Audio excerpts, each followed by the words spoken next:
ಸೌದಳ್ಳಿ ಕಣಿವೆ ಒಳಗೆ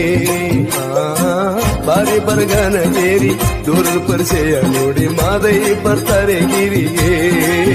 ನಮ್ಮ ಸ್ವಾಮಿ ಬರ್ತವರೆ ಮಲೆಗೆ ಮಾದೈ ಬರ್ತಾರೆ ಗಿರಿಗೆ ಸೌದಳ್ಳಿ ಕಣಿವೆ ಒಳಗೆ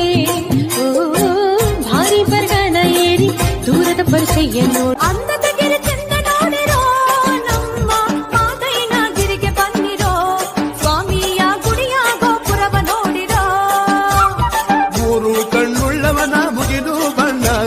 ಮುದ್ದಾದ ಮೊಗವ ನೋಡಿರೋ